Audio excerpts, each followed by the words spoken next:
자, 이 칼럼에서 중요한 건 뭐냐면은 제가 가장 중요한 포인트 설명드릴게요. 어떨 때 제거 수술을 고려해야 되냐면 반복된다. 너무 빨리 반복된다. 뭐 한두 달 만에 반복된다. 그 다음에 점점 더 심해진다. 요게 포인트예요. 요럴 때는 약물 치료를 해봐도 점점 더 심해지고 점점 더 길어지고 악화된다면 그때는 수술을 해볼 수도 있어요. 지금도 다 이건 현대의학적, 양학적으로 얘기하는 겁니다. 근데 뭐 한약을 열이틀 정도 복용해 볼 정도의 여유만 있다면은 담낭 제거하기 전에 그냥 열이틀 한약 복용해 보세요. 그리고 또 변화가 없다든가 호전이 없다면 그때 결정하셔도 안 늦습니다. 중요한 건 안 늦다는 거예요. 괜히 한방 치료하다가 더 악화돼 손해 볼 거 아니야. 이거 걱정하실 거잖아요. 아무 걱정하지 마십시오. 열이틀 정도 복용하시고 그 이후에 판단하시면 되겠습니다. 안녕하세요. 단주한의원 원장 안영남입니다. 오늘은 담낭염, 그다음 담석 제거 수술에 관해서 이야기하고자 합니다. 어떤 의사분이 이 담낭 제거 수술을 언제 하는 게 좋은가, 꼭 해야 되냐 이런 식으로 이제 칼럼을 쓰셨어요. 칼럼 내용을 제가 찬찬히 읽어봤는데 정말 정말 조심스럽게 뭐랄까 정말 완벽에 가깝게 조심스러워하면서 글을 쓰셨어요. 이 글을 뭐 다 읽어드릴 필요는 없을 것 같고 한번 스스로 찾아서 읽어보시기 바랍니다. 제가 이 내용 중에 일부를 좀 중요한 부분만 뽑아서 설명드리고자 합니다. 자, 이 칼럼의 가장 중요한 포인트는 뭐냐면은 빨리 수술하는 게 나으냐 아니면 좀 더 지켜볼 것이냐 어떻게 기준을 삼아서 하는 게 더 나은가 요게 가장 포인트예요. 그리고 가능하면 섣부르게 제거하지 말고 보존할 수 있으면 가능하면 오래 보존하고 살아라 이런 뜻으로 이제 글을 쓴 겁니다. 취지는 그거예요. 근데 그렇게 간단하게 쓸 수가 없어서 정말 자세하게 쓰셨어요. 근데 일반인들이 보기에는 오히려 더 복잡하고 헷갈리실 수가 있어서 제가 설명을 드리고자 합니다. 이분이 뭐라 쓰셨냐면은 결론부터 말하자면 담석이 있다고 모두 수술이 필요한 것은 아니다. 하지만 반대로 수술 시기를 놓치면 응급 상황으로 이어질 수 있는 경우도 분명히 존재한다.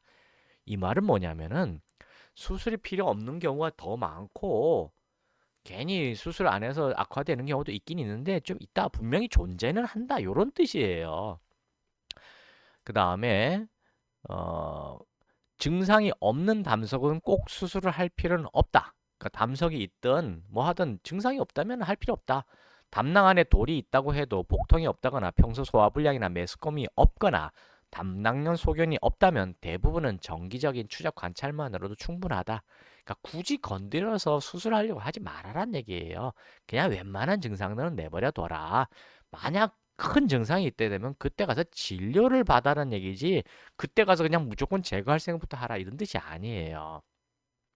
그 다음 어, 여기 뭐가 있냐면 담석증은 타이밍의 병이다. 너무 이른 수술도 너무 늦은 치료도 모두 환자에게 부담이 된다. 이게 뭐냐면은 별 증상도 심각한 것도 아니고 또는 뭐 간단하게 치료할 수 있는데 감기처럼 그때그때 간단하게 치료할 수 있는데 이걸 그냥 제거부터 하려고 하지 말아란 얘기입니다. 예를 들자면은 옛날에 소아과에서 아이들 편도선 붓는 아이들요 한 40년 전에 그냥 무조건 편도선 다 제거하던 그런 시절도 있었어요. 한 40년 전에 그랬습니다. 편도선은 필요 없다. 달고 있어봐야 고통만 스러우니까 이참에 제거합시다고 그냥 막 뜯어내던 시절이 한 40여 년 전에 있었습니다. 지금 그 얘기랑 똑같은 거 하는 거예요. 자꾸 무조건 뭐 생명과 관련 없으니까 무조건 떼버리자. 이렇게 판단하지 말란 얘기입니다. 그다음 너무 늦은 치료는 뭐냐면은 이거 빨리 그때그때 담낭염을 알아서가 아니지. 적극적으로 치료를 했으면 되는데 뭐 병원 갈 시간이 없다거나 뭐 약 먹을 시간이 없다든가 해서 그냥 방치해 버렸거나 그냥 자기가 알아서 진통제만 먹고 그냥 버틴 경우 그러면 문제가 심각해진다는 얘기예요. 이해되셨죠? 자, 담석증 치료는 서두르기보다는 각자의 상황에 맞는 가장 적절한 시점을 찾는 과정이란 점을 기억하라. 이분이 이렇게 부드럽게 이게 정말 부드럽게 표현한 건 뭐냐면 수술 서두르지 말란 얘기를 이렇게 하는 얘기예요. 그러니까 생명에 지장이 없다는 이유로 막 수술하는 거 하지 마라. 그냥 뭐 별 이상은 없는데 예방 차원의 수술합시다. 이런 얘기 듣지 말란 얘기를 돌려서 하는 거예요. 자, 그러면 수술할지 말지의 기준은 누가 판단해요? 그 판단은 사실 의사가 하는 거잖아요. 일반인들이 어떻게 그걸 결정합니까? 더 두고 보자는 이야기를 듣게 되면 다행인데, 아, 수술을 빨리 하자라는 말을 들으면 환자 입장에서는, 야, 이거 진짜 믿어야 돼, 따라야 돼, 헷갈릴 거예요. 그럴 때는 어떻게 하시냐? 다른 병원을 여러 군데 다녀보시는 거예요. 근데, 다른 병원에서도 그냥 빨리 떼버리자 말할 수가 있어요. 왜냐면은 이게 수술하면은 본인 부담금이 한 500 정도 들어가거든요. 500 넘어 들어가요. 그러니까 실제 병원 수입은 거의 2배가 넘는 거죠. 그 환자 한 명이 왔을 때 어마어마한 수입이 들어오는 거예요. 그 담낭 제거 수술이 뭐 대단한 수술이냐? 그것도 아니란 말이에요. 그러니까 병원 입장에서 그냥 수술합시다라는 말로 그냥 말을 할 경향이 더 많은 거예요. 수술하지 말고 더 지켜보자라는 말 할 확률이 떨어진다는 겁니다. 따라서 저 지켜보자라고 말을 하는 사람의 의견을 따르시는 게 제가 봐선 더 유리하실 거라 좀 판단됩니다. 자, 그리고 여기 뭐가 있냐면은 지금 그 판단은 지금까지 이야기는 다 무슨 기준이에요? 양의사, 양방의학의 기준이에요. 근데 여기에 한방 치료가 더 들어가게 되면은 환자 입장에선 선택권이 하나 더 늘어나는 겁니다. 뭔 얘기냐면은 웬만큼 오한, 발열, 옆구리 통증, 뭐 소화불량, 뭐 승질 버럭버럭 나고 그다음에 입도 막 쓰고 할 정도의 증상이 있다 하더라도요. 한약으로 보름이 아니라 보통 한 일주일에서 2주 안에 대부분 다 해결이 됩니다. 그래서 그때 치료하면서 그냥 감기 치료하듯이 그때 치료하면서 담낭을 보존하는 게 훨씬 좋은 거예요. 이거를 그냥 예방차를 잘라낸다?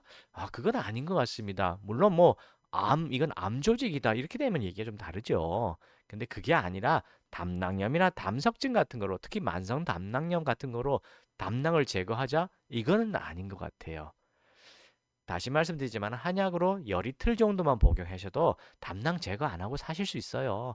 감기도 그때그때 재발하지 않습니까? 저도 이번 겨울에 지금 3번째인데, 물론 가볍게 넘어가고 있습니다만, 담낭염도 그때 가볍게 치료하고 넘어가시면 되는 거예요. 굳이 뭐 얼마나 더 큰 효과를 기대하기 위해서 담낭을 아예 제거합니까? 그거는 뭐야 조가상관 태운다고 그런 꼴이에요. 저는 뭐 무조건 한약이 다 뭐 한약 만만세 한약으로 다 난다 이런 얘기를 하려는 게 아니고요. 이렇게 뭐랄까 좀 안타깝게 억울하게 담낭을 잃지 않게 해드리고자 이 얘기를 하는 것뿐입니다. 한약으로 해서도 안 날 수도 있어요. 뭐 다행히 저한테는 운이 좋아서 그런지 지금까지 담낭 제거 권유를 받고 저한테 오셨던 많은 환자들 중에 열 이틀 정도 한약 먹고 호전되지 않으신 분은 아직까지는 운이 좋아서인지 한 명도 없습니다.